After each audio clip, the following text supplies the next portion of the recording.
भगवान शंकर का पवित्र चरित्र कह रहा, भगवान देवादिदेव महादेव की पवित्र कथा कर रहा। शिव को तुमसे कुछ नहीं चाहिए।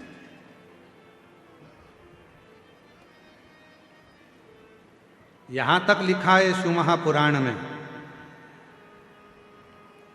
मान लो शंकर भगवान को देने के लिए आपके पास में बेलपत्र भी नहीं है, मान लो शिव जी को देने के लिए एक चावल का दाना भी नहीं है, तो शिव महापुराण की कथा कहती है जो शिव जी पे बेलपत्र चढ़ी हो उसी को उठा लो, धो लो, वापिस शंकर भगवान को चढ़ा दो, शंकर भगवान स्वीकार कर लेते हैं।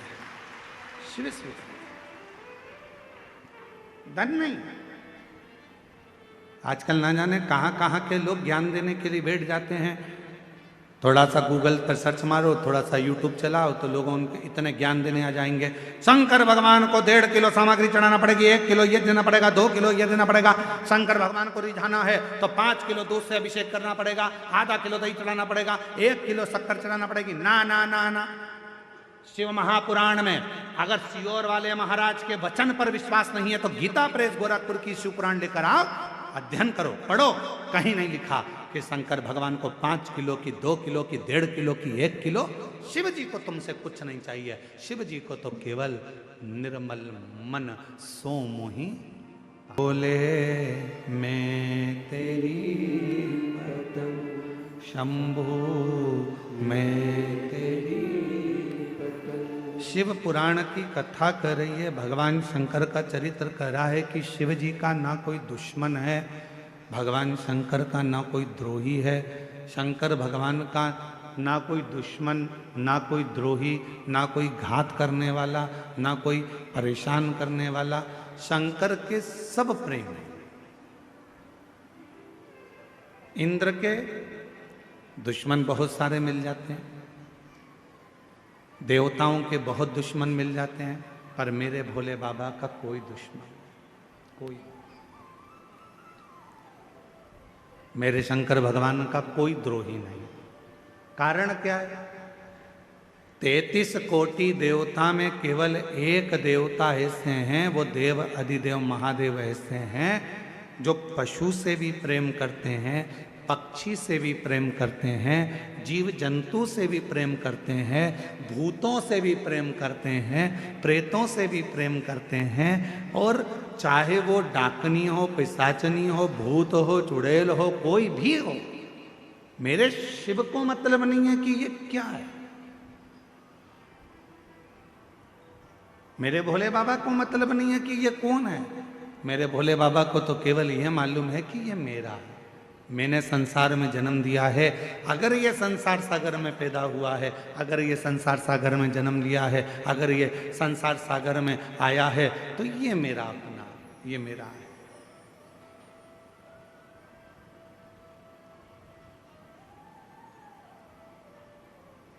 फिर इसमें कोई भेद नहीं है हमारा।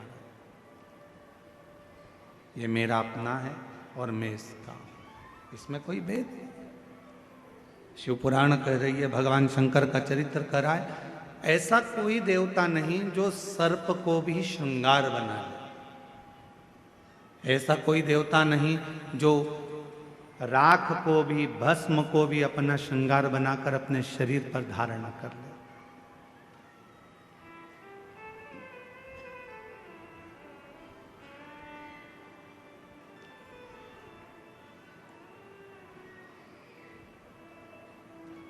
और शिव का डमरू डम डम बोले, अगम निगम के खोले।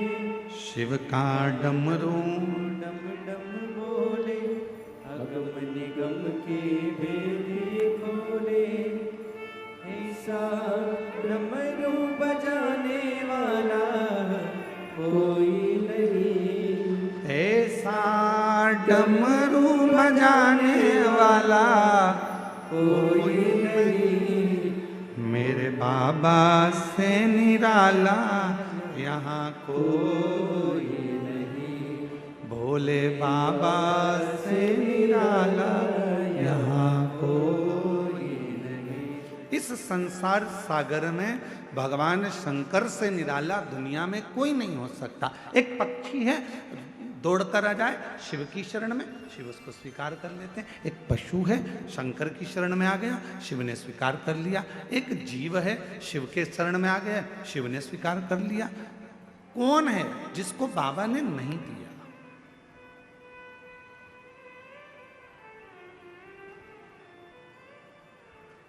एक सुंदर कथा आती है पितरों की।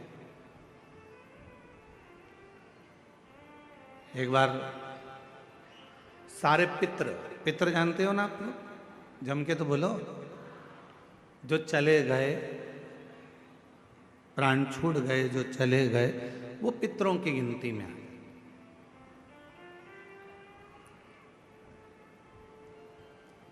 गर्भ में अगर कोई बच्चा मर गया, गर्भ से बाहर निकल कर मर गया, तो वो आहूतों की गिनती में आ गया, जो कुंवारी अवस्था में मर गया। वो कुंवारा चले गया, आहूत हो गया, कुंवारी अवस्था में चले गए। तो पितर, आहूत, ये सब भगवान देवाधिदेव महादेव के पास आ गए और भगवान शिव जी के पास आकर खड़े हो गए। शास्त्र कहता है कि 1000 वर्ष निकल गया, पितर और आहूत भगवान शंकर की सम्मुख में खड़े होकर केवल दर्शन करते रहे। उन्होंने ना कोई मंत्र जपा, ना कोई साधना करी, ना कोई व्रत करा, ना कोई उपास करा, केवल शिव को एक टकी निहारते रहे, केवल बाबा का दर्शन करते रहे, केवल दर्शन।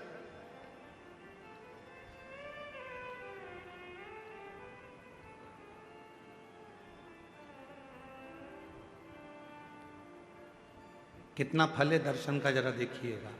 1000 वर्ष तक पितर, आहूत, ये सब शिव जी का दर्शन कर रहे हैं। 1000 वर्ष बोले कुछ नहीं है, ना मंत्र बोला, ना तप करा, ना साधना करी, केवल भगवान का दर्शन किया, खड़े रहे बस भगवान के इंतजार में। भगवान के नेत्र खुलेंगे, बाबा हमको देखेंगे, देखेंगे तब हमें वर देंगे। शिव जी 1000 वर्ष की समाधि में लीन थे।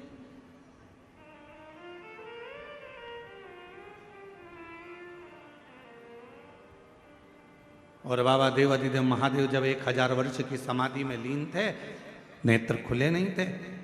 आज बाबा ने 1000 वर्ष की समाधि से अपने नेत्र को खोला और 1000 वर्ष के समाधि पर जैसे ही बाबा के नेत्र खुले तो सबसे पहले पितर और आहूत पर भगवान की दृष्टि गई। भोलेनाथ जी का निगाह गया, बाबा ने देखा,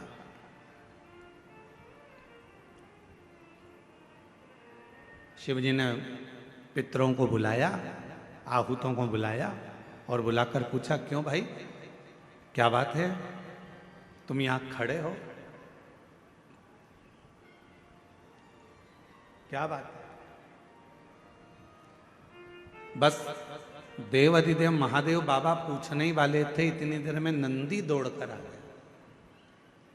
और नंदी दौड़कर आया और आते से ही भगवान भोलेनाथ जी से बोला, प्रभु आपने तो इनको अब देखा है, जितने समय से आप तप कर रहे हो उतने समय से ये बाहर खड़े होकर आपका दर्शन कर रहे हैं, इंतजार कर रहे हैं। नेत्र खुलेंगे, बाबा हमें वर देंगे, नेत्र खुलेंगे, बाबा हमें वर देंगे। 1000 वर्ष इन पितरों को हो गया, 1000 वर्ष इन आहूतों को हो गया, आपका दर्शन कर रहे हैं प्रभु, आप इन्हें वर दे दीजिए। शिव जी ने पितरों से पूछा, तुम क्या चाहते, तुम्हें चाहिए क्या? आहूतों से पूछा, तुम्हें क्या चाहिए, तुम बोलो। पितर और आहूत दोनों एक ही बात बोले, प्रभु संसार के लोग श्राद्ध पक्ष में हमको जल देंगे।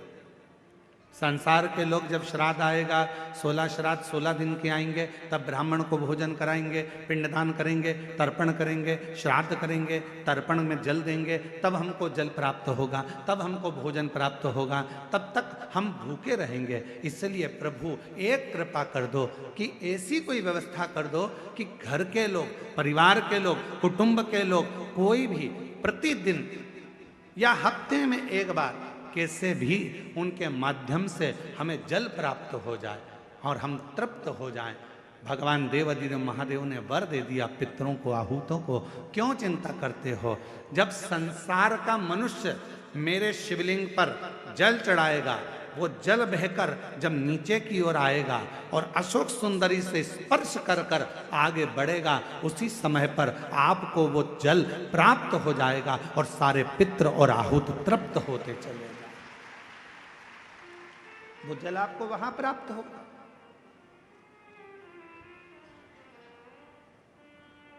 अब कई लोग कहते हैं गुरुजी हमारे यहाँ पितृदोष हो गए,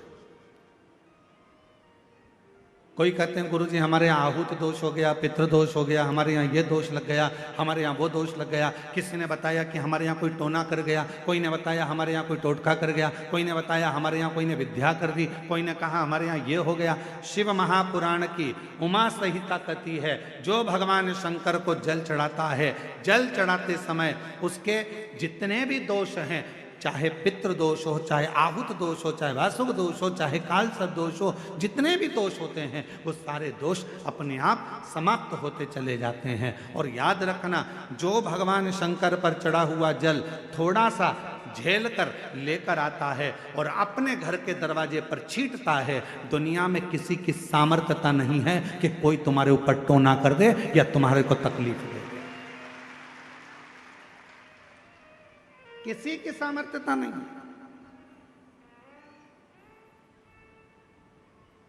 हम तो बाबा के भरोसे चलते हैं, हम तो बाबा के भरोसे चलते हैं। ये दुनिया वाले जलते हैं, ये दुनिया वाले बोलो बोलो जलते हैं। हम तो बाबा के भरोसे चलते हैं, डमरू वाले के भरोसे चलते हैं, काशी वाले के भरोसे चलते हैं, सीहोर वाले के भरोसे चलते हैं, देवघर वाले के भरोसे चलते हैं, डमरू वाले के भरोसे चलते हैं। हम उस पर आश्रित होकर चलें। जब हम पूर्ण आश्रित हो जाएंगे तो वो हमको संभाल। क्या चाहिए मेरे भोले बाबा को? ना तो मेरे भोले बाबा को तुमसे धन चाहिए, ना मेरे भोले बाबा को तुमसे दौलत चाहिए, ना मेरे शंकर भगवान को तुमसे संपदा चाहिए, ना मेरे शंकर भगवान को तुमसे कोई प्रॉपर्टी चाहिए, ना मेरे शंकर भगवान को तुमसे कोई संपदा चाहिए। कोई तुमसे कहे कि शंकर भगवान को 1 किलो भोग रोज लगाना पड़ेगा तो समझ लेना कि बेवकूफ़ बना रहा। कोई तुमसे कहे कि शंकर जी को 5 किलो दूध रोज चढ़ाना पड़ेगा, समझ लेना कि बेवकूफ़ बना रहा है। कोई तुमसे कहे कि 25 किलो घी का दिया शंकर जी को लगाना पड़ेगा, समझ लेना बेवकूफ़ बना रहा है। अगर कोई तुमसे कहे कि शंकर भगवान को इतना सारा प्रसाद चढ़ाना पड़ेगा तो समझ लेना कि पागल बना रहा है। मेरा भोले बाबा तुम्हारे प्रसाद का भूखा नहीं है, मेरा भोले बाबा तुम्हारे दूध का भूखा नहीं है, मेरा भोले बाबा तो केवल तुम्हारे निर्मल मन का भूखा है, सच्ची भक्ति का भूखा है और हृदय का भूखा। तुम्हारे मन से, तुम भाव से एक चावल का, मात्र एक चावल का दाना यदि शंकर भगवान को समर्पित करते हो, शिव उसको स्वीकार करते हैं। आप 1 लोटा जल शंकर भगवान को समर्पित करते हो, शिव उसको स्वीकार करते हैं। आप 1 चम्मच में से भी आधी चम्मच यदि देसी गाय का, हमारी वेद लक्षणा देसी गाय का यदि दूध आधी चम्मच से भी आधी चम्मच यदि आप शिव को दे रहे हो, शिव स्वीकार कर रहे हैं। फिर आप केमिकल का दूध मत चढ़ाओ, थैली का दूध मत चढ़ाओ, ये इधर उधर से आया हुआ दूध भगवान को मत चढ़ाओ। आप तो देसी गाय का 1 आधी चम्मच से भी आधी चम्मच दूध अगर शिव को दे रहे हो तो शिव स्वीकार कर रहा है। यहाँ ये पूरी शिव महापुराण में कहीं पर नहीं लिखा कि 5 किलो तुम्हें लड्डू देना पड़ेगा, कि 1 किलो तुम्हें पेड़ा देना पड़ेगा, या 1.25 किलो तुम्हें चूरमा देना पड़ेगा, या 25 किलो तुम्हें दूध देना पड़ेगा। कहीं नहीं लिखा, कहीं नहीं। और आपको हमारी बात पर भरोसा जरूरी नहीं है कि सीवर वाला महाराज बोल रहा है तो अपन इनकी बात पे भरोसा कर ले। आप तो गीता प्रेस गोरखपुर की शिव पुराण को लेकर आओ, और गीता प्रेस गोरखपुर की शिव महापुराण की पोथी को लेकर आओ और अपने घर में बैठकर उसको पढ़ो। उसमें आप पढ़ोगे तो उसमें कहीं नहीं लिखा कि शंकर भगवान को 5 किलो की, 10 किलो की, 100 किलो की, 25 किलो की, 1.5 किलो की, 2 किलो भगवान को भोग लगाना पड़ेगा। ना ना ना, जो जैसी भावना लाया वो वैसा ही फल पाया। जो जैसी भावना लाया वो वैसा ही फल पाया। नहीं खाली उसे लौटाया वो मन ही मन हर्षाया। और कर दिया माला माल काशी वाले में, लुटा दिया भंडार काशी वाले ने। ओ लुटा दिया भंडार काशी वाले ने, कर दिया माला काशी वाले। आडंबर में मत पड़ो। कोई तुमसे कहे कि इतना देना पड़ेगा, कोई तुमसे कहे कि हमें भगवान की ऐसी पूजन करना है, इतना रुपया जमा करना पड़ेगा, हमें भगवान की ऐसी आराधना करना है, तुम्हें इतना पैसा देना। ना ना ना ना, भगवान धन से नहीं, भगवान मन से प्रसन्न। उसकी प्रसन्नता उसका मन है।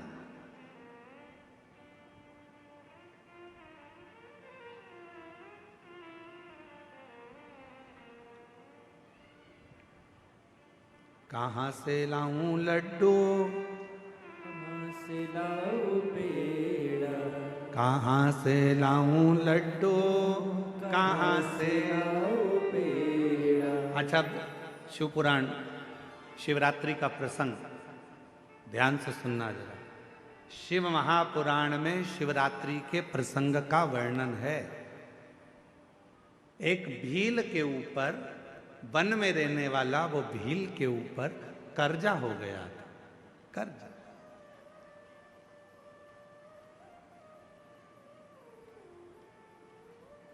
पैसे चुक नहीं रहे थे। सेठ जी को गुस्सा आ गया, अपने आदमियों को भेजा और उस भील को पकड़ के घर में लेके आए और एक टूटा हुआ शिव का मंदिर था, उस मंदिर में उसको ले गए और उसको बांध दिया। मंदिर में ले जाकर बांध दिया। जब तक तू हमारा कर्जा नहीं चुकाएगा तब तक हम तेरे को यहां से छोड़ने वाले नहीं। भील रोने लगा, सेठ जी मत मेरे को बांधो, मैं हाथ जोड़ता हूं सेठ जी, मैं आपका पूरा कर्जा चुका दूंगा। सेठ जी मैं आपके पांव पड़ता हूं, मुझे छोड़ दो।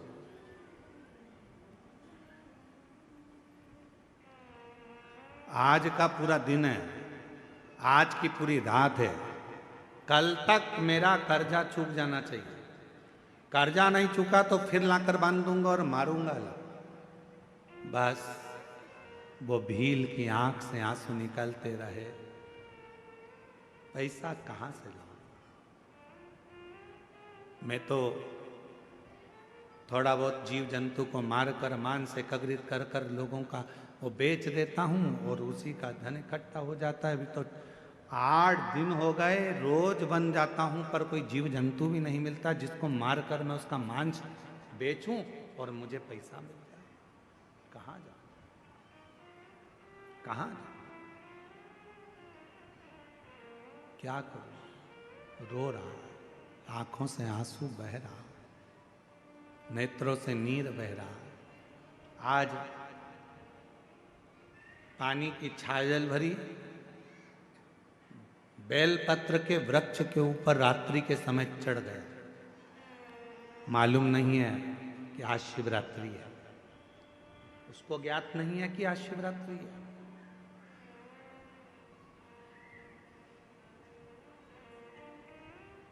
आज के लोग सनातन धर्म को छोड़कर दूसरे धर्म में जा रहे हैं। क्यों?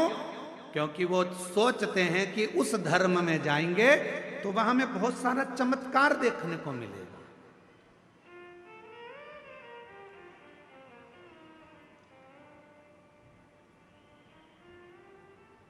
उस धर्म में जाएंगे तो हमको ना जाने थोड़ा थोड़ा कुछ अच्छा देखने को मिलेगा। उनके भगवान प्रबल हैं, उनके भगवान ऐसे कर दिए, उनके भगवान ने ऐसा। अरे भाई, हमारे शास्त्रों को अध्ययन करो, पढ़ो, सुनो, मालूम पड़ेगा कि सनातन धर्म से बड़ा दुनिया में कोई धर्म ही नहीं है, कोई धर्म नहीं। और पहले तो हम किसी को भी ये धर्म मानते ही नहीं है, हमें मतलब ही नहीं, हमें तो केवल सनातन धर्म ही एक धर्म है। बाकी का जितने भी तुमको नजर आते हैं दूसरे दूसरे, ये धर्म नहीं है, ये तो एक पंथ बना दिया है, नहीं, ये धर्म की गिनती में नहीं आते। इनको हम सनातन धर्म के अंतर लेते ही नहीं, हम इनको धर्म मानते ही नहीं।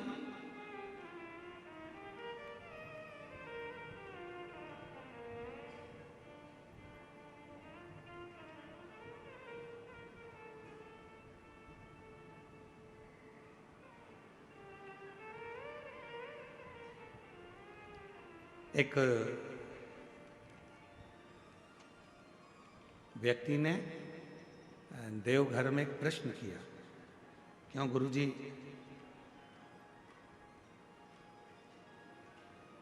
आपके सनातन धर्म में गौ माता को माता क्यों कहते हैं?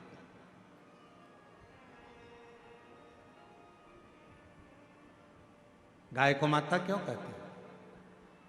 हमने कहा भाई, तुम सनातनी नहीं हो?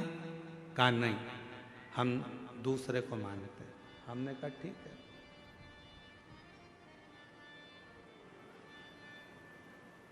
कभी हमारे शास्त्र पढ़े हैं आपने?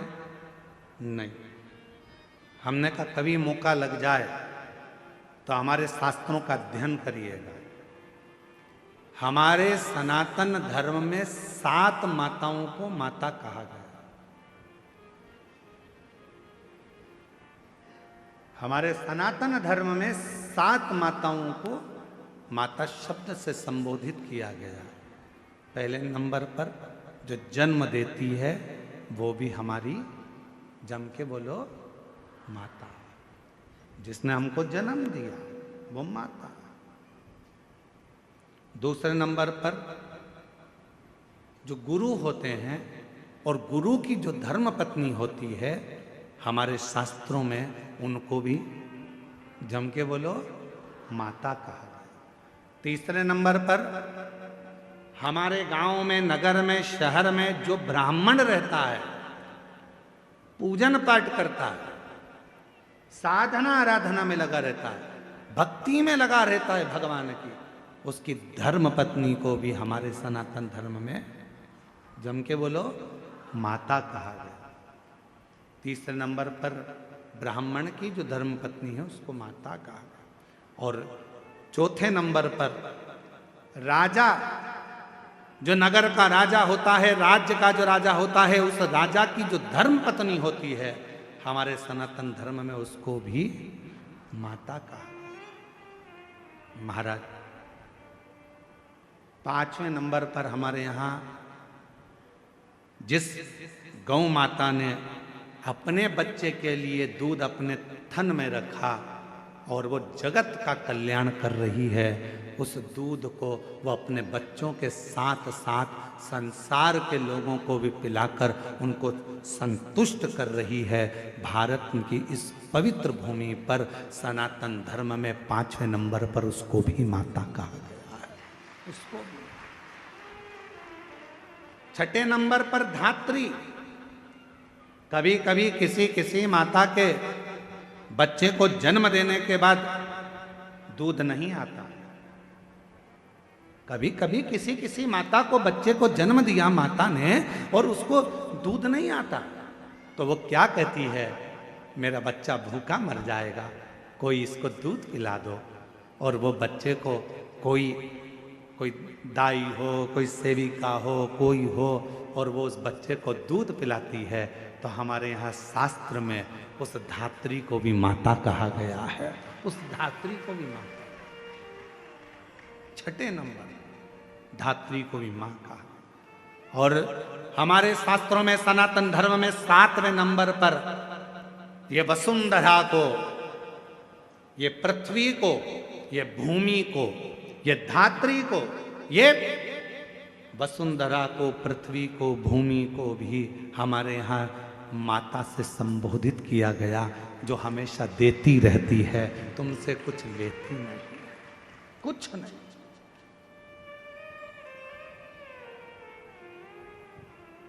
कुछ भी नहीं है, वो तो केवल दे रही है।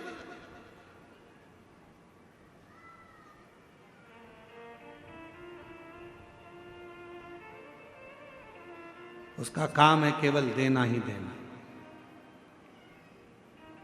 क्या देती है गौ माता? आपसे दरवाजे पर खड़े होकर मात्र एक रोटी की चाह करती है गौ माता। दरवाजे पर आकर गौ माता कब खड़ी होती है? शिव महापुराण की कथा कहती है, यदि तुम्हारे घर के दरवाजे पर मुख कर कर गाय तुम्हारे घर की ओर देखती है, गौ माता तुम्हारे घर की ओर मुख कर कर जब खड़ी होती है और उसकी श्वास जब तुम्हारे घर के अंदर जाती है, तुम अंदर जाकर एक रोटी लाकर उसको देते हो, उतनी देर में वो खड़ी खड़ी अपनी श्वास को तुम्हारे घर के अंदर छोड़ती है।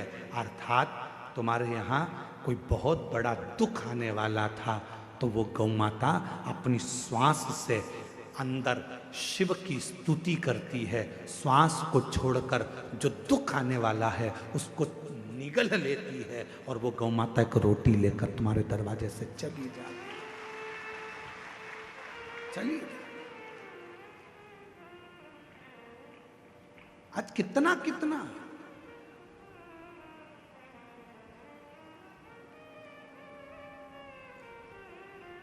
कितने संत, साधु, सन्यासी, तपस्वी, साधक, उपासक गौ माता के लिए प्रयास कर रहे हैं। कितने कितने संत लगे हैं, कितने कितने साधु लगे हैं, कितने कितने सन्यासी लगे हैं, जो किसी ना किसी रूप में गौ माता को बचाने के लिए, गौ माता की सुरक्षा के लिए प्रयास कर रहे हैं। क्यों बचाना चाहते हैं? उनको बचाने का केवल एक कारण है कि जो गौ माता जगत में आकर, जिसके अंतर्गत 33 कोटि देवता विराजमान होते हैं, वो गौ माता हमारे घर के सारे दुख को हर लेती है, सारे सुख प्रदान करती है।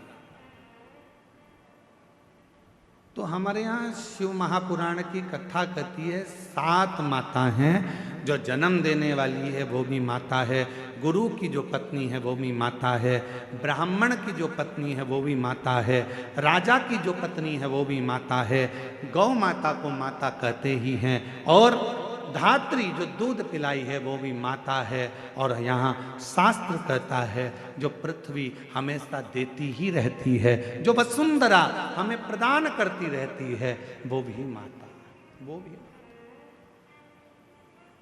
हम इनका ऋण कभी नहीं चुका सकते, हम इनका ऋण नहीं चुका सकते।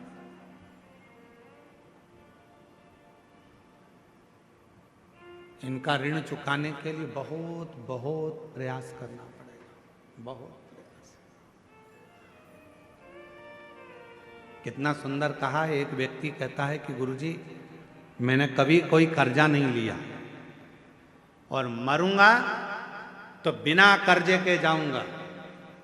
अब उसका शब्द सुना तो हमको बहुत तेज हंसी आई। हमने कहा ऐसा तो हो नहीं सकता कि तू बिना कर्जे के चले जाए। हे गुरुदेव, मैंने अपनी जिंदगी में कोई कर्जा नहीं लिया, पर मरूंगा तो बिना कर्जे के मरूंगा। 1 रुपए का कर्जा लेकर नहीं जाऊंगा, किसी का कर्जा लेकर नहीं मरूंगा। पर हमारा तो शास्त्र कहता है कि व्यक्ति बिना कर्जे के मरता ही कहाँ, मरेगा अंतिम संस्कार होगा, लकड़ियां शरीर के नीचे लगाई जाएगी। तो इस वसुंधरा का ऋण, इस वन का ऋण, इन वृक्षों का ऋण, इस पृथ्वी का ऋण तेरे माथे पर रह जाएगा। इसलिए निवेदन है, ये मत कहना कि कर्जा लेकर नहीं मरूंगा। कर्जा चुकाना है, मरने से पहले कर्जा चुकाओ। और एक प्रयास जरूर करो कि मरने से पहले एक पेड़ जरूर लगा कर जाओ, एक वृक्ष लगा कर जाओ, तो तुम कर्जे में नहीं रहो, तुम कर्जे से मुक्त होकर मरो, कर्जे से। इसलिए इस वर्ष 2026 में फरवरी माह में जो महाशिवरात्रि आ रही है, विठले सेवा समिति और आप और हम सब मिलकर उसको ग्रीन शिवरात्रि मना रहे हैं। कौन सी शिवरात्रि है? ग्रीन शिवरात्रि, हरित शिवरात्रि। ग्रीन शिवरात्रि का मतलब यह है कि शिवरात्रि के दिन पूरे दुनिया में जितने भी शिव भक्त हैं, भगवान शंकर के उपासक हैं, 2026 में फरवरी महीने में 3 दिन तक शिवरात्रि के 2 दिन पहले से एक छोटे से बेल वृक्ष की, बेल के पौधे की, बेलपत्री के पौधे की पूजन करो। शंकर जी के मंदिर में उसकी आराधना, अपने घर के अंदर उसकी आराधना करो। और शिवरात्रि के दिन एक साथ पूरी दुनिया में, पूरी पृथ्वी पर करोड़ों लोग एक साथ बेलपत्री का पौधा जहां तुमको मौका मिल जाए वहां लगाना और रोज प्रतिदिन उसमें जल चढ़ाना, जिससे वो पौधा बड़ा होगा। अपन मर भी जाएंगे तो अपने हाथ का लगा हुआ वो पौधा पेड़ बनेगा और उसकी बेलपत्र शिव जी को चढ़ती रहेगी और अपना आनंद पाते रहेंगे। इसलिए उसको ग्रीन शिवरात्रि कहा। एक ग्रीन शिवरात्रि का ये अवसर 2026 में जो फरवरी के महीने में महाशिवरात्रि आ रही है, उसको संपूर्ण दुनिया, संपूर्ण विश्व उस शिवरात्रि को ग्रीन शिवरात्रि के रूप में माने।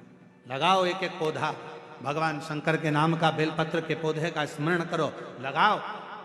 अपने जीते जी एक पौधा लगा कर जाओ, जिससे मरने के बाद हम शंकर की पूजा नहीं कर सकते तो हमारा लगाया हुआ वो पेड़ बेलपत्री का, उस वृक्ष की पत्ती टूटकर शंकर जी को चढ़ेगी। अब ये तुम बेलपत्री लेके आए हो, ये बेलपत्री तुम लेके आए हो, शंकर जी को चढ़ाया। मेरी जीजियां सिर पे पल्लू ले लेके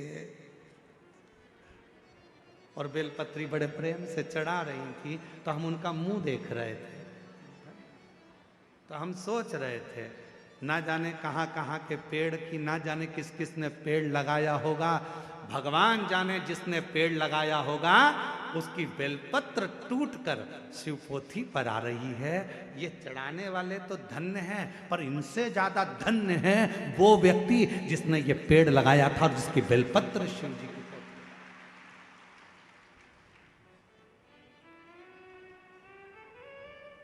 अब कई लोग कहते हैं सावन के महीने में, हमने सुना यहीं पे हमने छत्तीसगढ़ में सुना था, हम आए थे अभी सावन के महीने में भिलाई, तो हमने सुना था कि एक व्यक्ति ने नियम लिया है पूरे सावन के महीने में 1.25 लाख रोज बेलपत्र शंकर जी को चढ़ाता।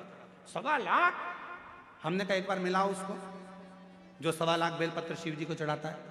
फिर वो आया शाम को मिलने के लिए, हम जहाँ अग्रवाल धर्मशाला में रुके थे, जितेंद्र जी, हम जहाँ अग्रवाल धर्मशाला में रुके में 1.25 लाख बेलपत्र चढ़ाने वाला आया, यहीं छत्तीसगढ़ का। फिर हमसे मिला, हमने उसको प्रणाम किया, हमने कहा धन्य आप, 1.25 लाख बेलपत्र चढ़ाते हो शंकर भगवान को। हाँ गुरुजी, और आज से नहीं चढ़ा रहा हूँ, 5 साल हो गए चढ़ाते चढ़ाते। हमने कहा ठीक है, अब ये बताओ 1.25 लाख बेलपत्र आप शिव जी को चढ़ाते हो, आपने कितने बेलपत्री के पेड़ लगाए? उसने कहा गुरुजी पेड़ तो एक भी नहीं लगाया, पेड़ एक भी नहीं लगाया। 1.25 लाख बेलपत्र का अभिषेक कर रहा हूं, 1.25 लाख बेलपत्र शंकर जी को चढ़ा रहा हूं, 1.25 लाख बेलपत्र का अनुष्ठान कर रहा हूं। सावन के महीने में मैं शंकर भगवान को प्रसन्न कर लूंगा। अरे लंकापति रावण से सीखो, उसने किसी का सामान शिव जी को नहीं चढ़ाया, खुद की मुंडी काट कर चढ़ा देता था, स्वयं की शीश काट कर शिव जी को देता था। तुम कुछ नहीं कर सकते, 1.25 लाख बेलपत्र का नियम लिए हो, तो पहले 1.25 लाख बेलपत्र के लिए कम से कम 2-5 हजार पेड़ तो लगाओ। पेड़ लगाओगे फिर बेलपत्र निकालो, फिर शिव जी को चढ़ाओ। दूसरे के लगे लगाए पेड़ में से दूसरे का फ्रिज खोल कर दूध निकाल कर चाय बना के पी गए तो चोटे कहलाओगे।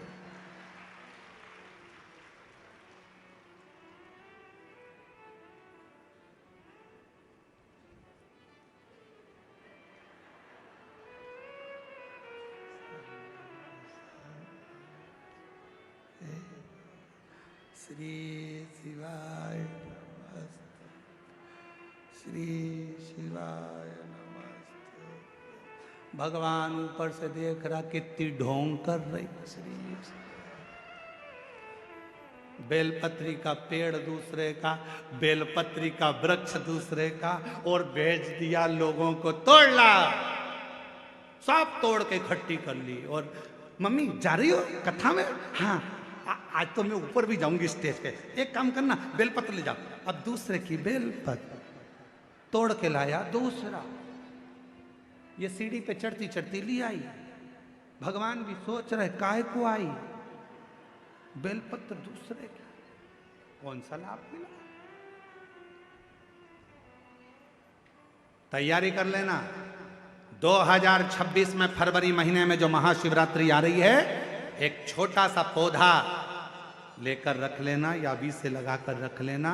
उसको शिवरात्रि के दिन आप और हम कहीं ना कहीं अपने अपने क्षेत्र में उसको लगाएंगे, और उसका फोटो खींचकर तुम हमारे पास भेजना।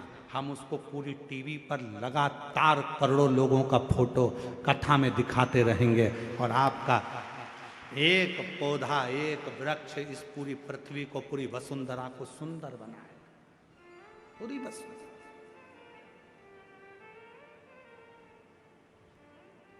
बोलो बोलो, तैयार हो? जम के तो बोलो। पड़ोसन नहीं तुमसे नहीं बोल रहा, तुम्हारे पड़ोसी टेंट वाले से पूछ रहा है। उधर वाले तैयार? इधर के पड़ोसी तैयार?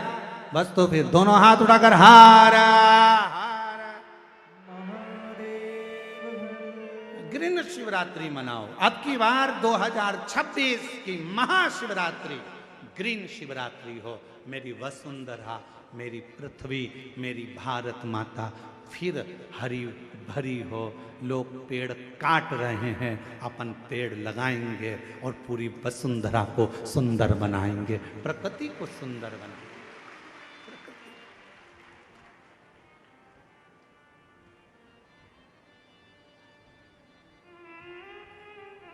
शिव है, शंकर है, मां मां है। शिव कथा कर रही, भगवान शिव की अविरल भक्ति।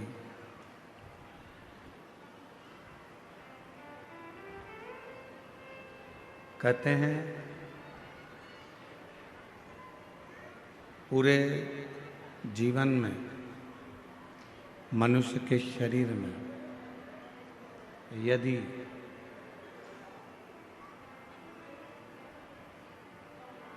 एक मिनट का भी शिव नाम हमारी जिह्वा पर आ जाता है तो हमारा संपूर्ण जन्म जो हमने मानव देह का लिया वो पूरा कृतार्थमय हो जाता है, धन्य हो जाता है।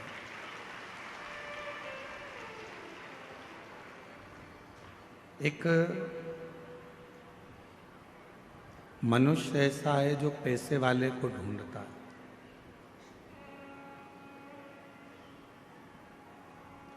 केवल एक मानव जो पैसे वाले को ढूंढता है, बाकी का ना कोई पशु, ना पक्षी, ना जानवर, ना कोई जीव, ना कोई जलचर, ना कोई थलचर, कोई ऐसा नहीं है जो पैसे वाले को ढूंढता हो। पशु भी ढूंढेगा तो प्यार करने वाले को ढूंढेगा, पक्षी भी ढूंढेगा तो प्यार करने वाले को ढूंढेगा। जानवर भी अगर ढूंढेगा तो प्यार करने वाले को ढूंढेगा।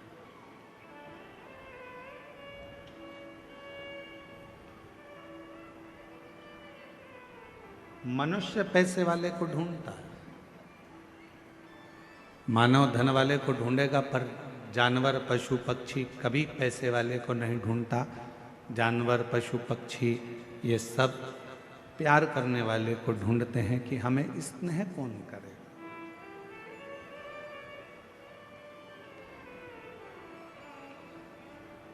एक क्षण का यदि प्रेम किसी पशु को, किसी पक्षी को, किसी जानवर को मिल जाता है तो वह आपसे दूर नहीं जाता और आपके पास आता है।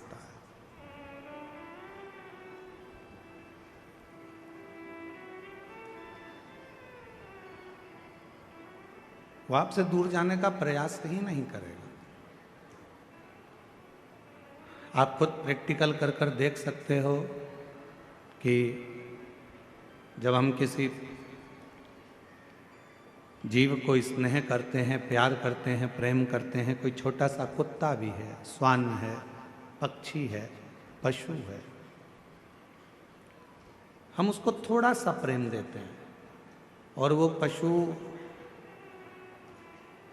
वो पक्षी, वो जीव, वो जानवर हमारे करीब में आता चले जाता है, पास में आता जाता है।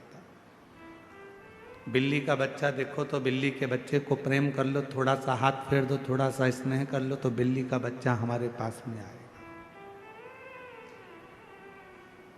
फिर वो हमको ढूंढता रहेगा। श्वान को देखो, कुत्ता को, तो कुत्ता को भी आप थोड़ा सा प्यार कर लीजिए, वो श्वान, वो कुत्ता भी हमारे पास में आता जाएगा। क्या चाहिए इनको?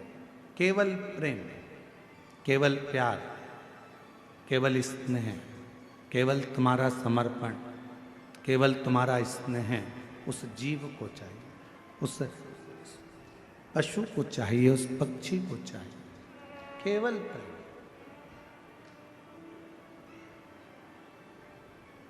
और वो प्रेम के बल पर आपके प्रति इतना समर्पित हो जाता है, प्रेम के बल पर वो आपके प्रति इतना समर्पण धारण कर लेता है कि फिर आपको दुखी नहीं देख सकता।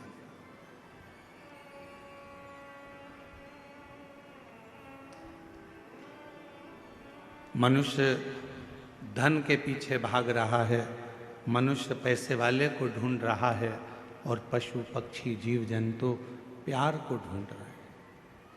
शिव महापुराण की कथा कहती है,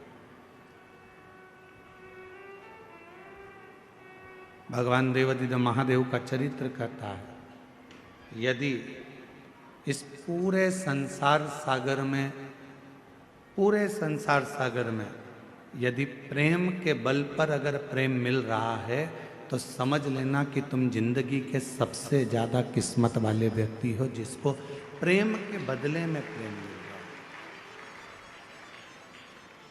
आज के जमाने में लोगों ने पैसे से प्रेम को तोल लिया।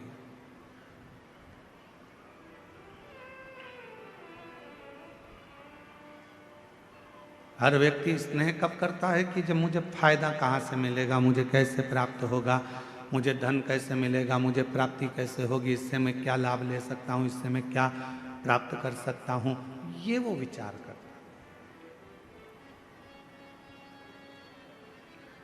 पर मैंने तेरे ही भरोसे बाबा, तेरे ही भरोसे हवा बिच उड़ती जावांगी बाबा, डोर हत्तो छड़ी नाम कटी जावांगी।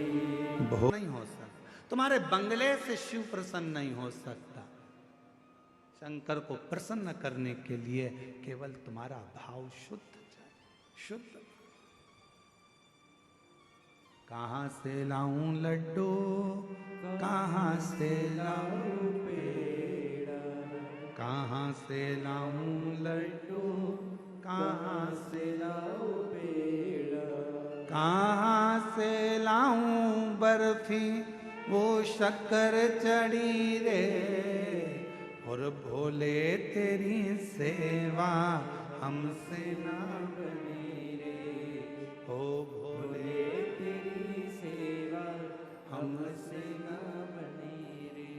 पूजा की थाली हम लिए खड़े रे, पूजा की थाली हम लिए खड़े रे, ओ भोले तेरी सेवा हमसे ना बनी रे, ओ भोले तेरी सेवा हमसे ना बनी रे। शिव को कुछ नहीं चाहिए, शंकर भगवान तो केवल तुम्हारा एक लोटा जल सारी समस्या का हल। एक लोटा जल हमारी जिंदगी को बदल देता, एक लोटा। शंकर को नहीं चाहिए, रखो तुम्हारे पास।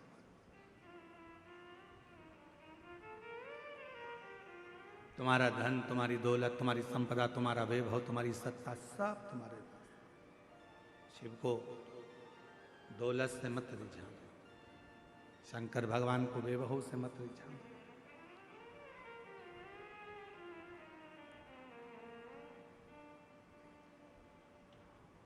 कई कई लोगों की आदत रहती है कि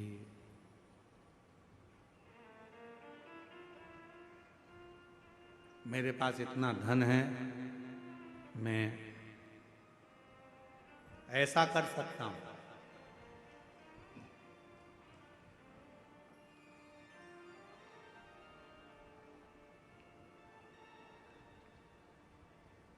मेरे पास इतना धन है, मैं बहुत कुछ प्राप्त कर सकता हूं। कब, क्या, कहां देगा, ये बाबा ही जानता। बाबा,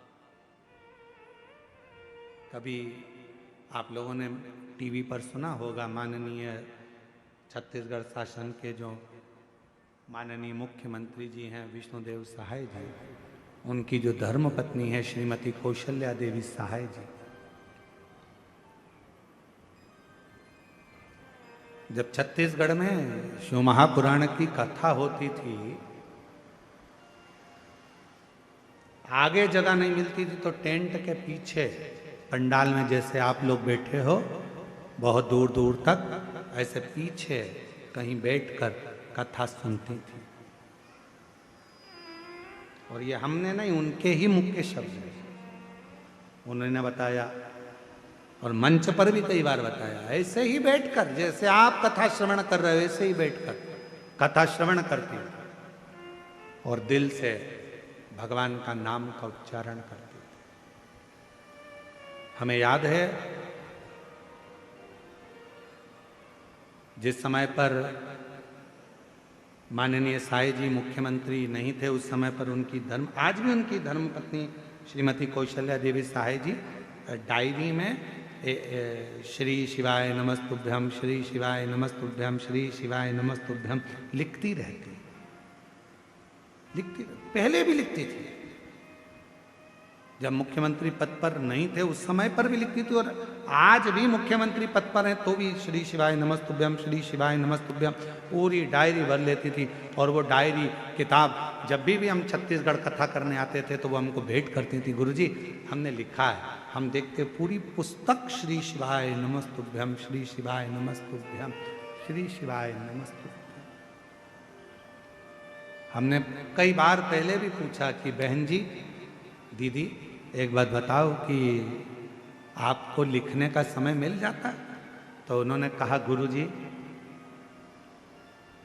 ये जो कुछ भी है सब मेरे शंकर भगवान का दिया हुआ है और उनके लिए ही समर्पित है। शिव भगवान देवादिदेव महादेव, भगवान शिव।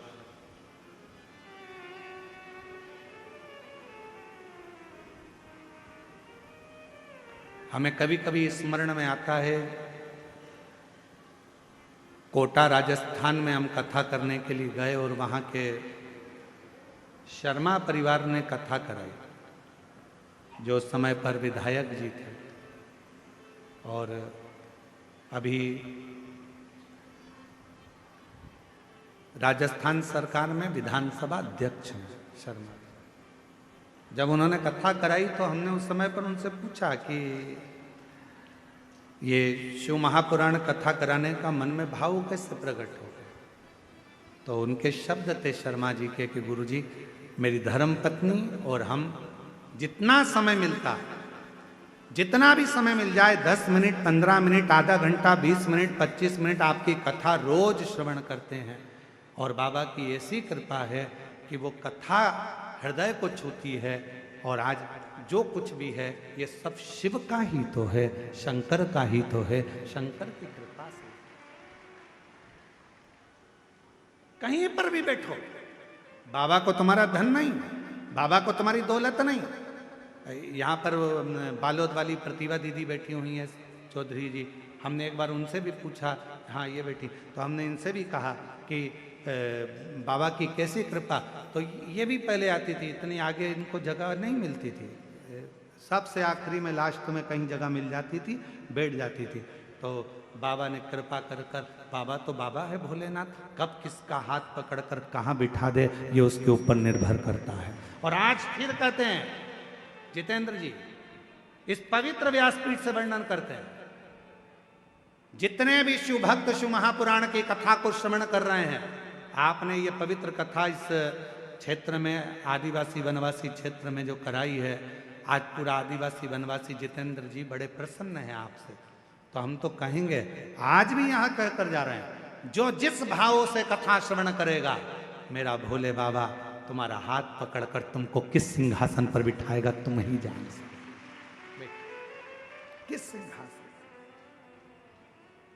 और तेरी कृपा का क्या है भरोसा, कब किस पर हो जाए जरा सी हम पर कर दो, जरा सी हम पर कर दो। बोलो बोलो बोलो, सब बोलो कच्चे गांव वाले, तेरी कृपा का क्या है भरोसा, कब किस पर हो जाए जरा सी हम पर कर दो, जरा सी हम पर कर दो। जिस पर भी हो गई तेरी कृपा करुणा वो भव पार हुआ, भव पार हुआ। पापी हो चाहे जितना उसका भी बाबा उद्धार हुआ,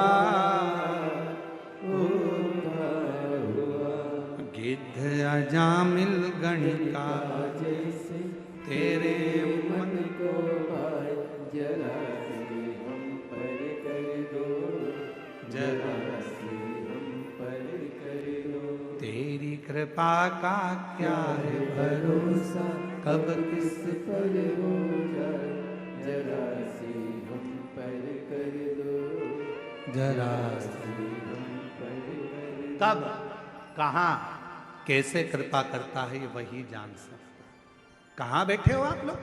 कोई कहता है गुरुजी आपकी कथा में जगह नहीं मिलती, हम पीछे बैठते हैं, हमको वहाँ जगह मिलती है, हम लेट आते हैं पीछे बैठते हैं। और कई लोग ऐसे हैं जो आगे बैठने के लिए झगड़ा भी करते हैं, तुम मुझे जानते नहीं हो, मैं उनकी पत्नी हूँ।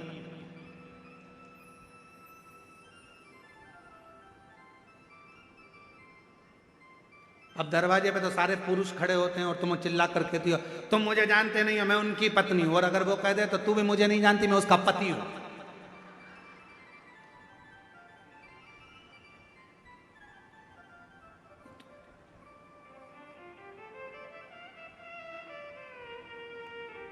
तुम मुझे जानते नहीं हो, अरे क्या झगड़ा करना। आगे बैठने के लिए हमको आगे बैठना है, हमको आगे बैठना, हमको इसी कंपाउंड बैठना, हमको वहां बैठना, हमको वहां बैठना, हमको वहां, ना ना ना ना, जहां जगह मिल जाए बाबा के पूरे पंडाल में, जहां तुमको मौका मिल जाए वहां बैठकर दिल से हृदय से बाबा की कथा सुनो।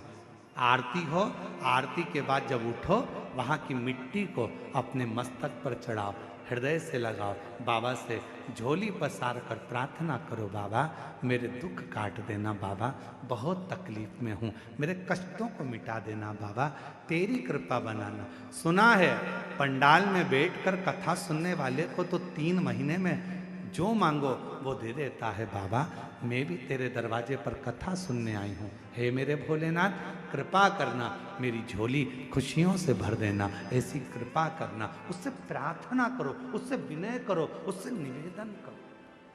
और कथा करने पंडाल में तो जाते भालू तो भालू, पर हमारे जहाँ हम ठहरे थे इनके घर पर, वहाँ भी आजू बाजू घूमने आ जाते मिलने के। महाराज आप इन जैन साहब से पूछना, देव कुमार जी से जो कोकपुर कथा कराए, 5 पंडाल कथा के कथा सुनने के लिए गए, जहाँ जगह मिल जाती थी वहाँ बैठ जाते थे, सेवा करते थे। कचरा मिल जाता, कचरा को उठाकर, जो भी कचरा पड़ा रहता उसको भरकर एक जगह पर ले जाकर रख देते, सब करते। अब एक दिन इनके मन में आया कि 5 कथा हो गई, बाबा ऐसी कृपा कर दे कि कथा मेरे गांव में कोकपुर में हो जाए। 5 पंडाल कथा लोग सुनते हैं, और छत्तीसगढ़ वालों की तो किस्मत इतनी ज़्यादा प्रबल है कि इनको 5 कथा सुनने के लिए छत्तीसगढ़ छोड़ना ही नहीं पड़ता, छत्तीसगढ़ में ही 5 कथा मिल जाती है। कई लोगों की तो एक अभी यहाँ हो गई, फिर अभी 7 तारीख से 13 तारीख तक वो गीतम छत्तीसगढ़ में कृषि मंडी चौक दंतेवाड़ा जिला में शिव महापुराण की कथा सुनने को मिल जाएगा। 7 से 13 तारीख तक 7 दिन की, और माँ दंतेश्वरी की बड़ी कृपा होगी। एक देवघर में कथा बाची, वो भी माँ देवी की शक्तिपीठ थी, 51 शक्तिपीठ में से माता का हृदय वहाँ गिरा था। और दंतेवाड़ा एक ऐसा क्षेत्र है जो माँ सती के दंतेवाड़ा क्षेत्र में गिरे हैं। उस जिले में गीतम में शिव महापुराण की कथा हो रही है, तो हमको तो लगता है कि मेरी माँ सती कृपा कर रही है जो कथा श्रवण करने का मौका। और प्रयास करेंगे, गीतम दंतेवाड़ा में जो कथा होगी उसके लिए हम प्रयास करेंगे कि 7 दिन माँ दुर्गा भवानी माँ सती के एक एक स्वरूप का व्याख्यान करा जाए, और शिव और सती की दंतेश्वरी माता की कथा का रसतत्व दुनिया में लोगों को मालूम पड़े कि दंतेश्वरी माता कौन है, लोगों को मालूम पड़े कि छत्तीसगढ़ की पवित्र भूमि पर दंतेवाड़ा में जो दंतेश्वरी माता है उनका प्रागट्य कैसे हुआ, लोगों को मालूम पड़े कि दंतेश्वरी माता का स्वरूप क्या है, लोगों को मालूम पड़े कि दंतेश्वरी माता कैसी कृपा करती है। 7 दिन शिव महापुराण की कथा में जो 2 बजे से 5 बजे तक गीतम में होगी, वहां प्रयास करेंगे कि पूरा मां दंतेश्वरी पर उस कथा का रास्ता। तो ये तो शिव कृपा है भगवान शंकर की। तो कभी इनसे पूछना देव कुमार जैन जी से, इनके मन में आया बाबा कथा का मन में भाव है, 5 पंडाल हो गए, व्यवस्था कुछ नहीं है, तू व्यवस्था कर। और शंकर भगवान ने ऐसी कृपा करी, देव कुमार जैन जी से पूछना कि बाबा ने ऐसा डमरू बजाया कि बाबा देव अधिदेव महादेव ने ऐसी कथा कराई कि पूरा कोकपुर के लोगों ने आनंद लिया। शिव पुराण की कथा कांकेर क्षेत्रवासी ने, और वही कृपा जितेंद्र जी पे हो गई। ये शिव कृपा, शंकर कृपा। आप हृदय से उसको पुकारते हो, वो हृदय से शिव। मेरे शंकर भगवान को दुनिया के लोग कितना भी आडंबर बताएं, दुनिया के लोग दिन भर, कई लोगों की आदत है यूट्यूब पर बैठ जाएंगे, प्रचार कर, अपना स्वयं का प्रचार करने के चक्कर में विचार करते हैं कि हम ये बता देंगे, ऐसा कर लो, शंकर जी को इतना से चढ़ा देना, शंकर जी को 5 किलो दूध चढ़ा देना, 1.5 किलो प्रसाद चढ़ा देना, 2 किलो ये चढ़ा देना, 10 किलो ये चढ़ा देना। ना ना ना, मेरा भोला बाबा एक बेलपत्र से, एक लोटा जल से, एक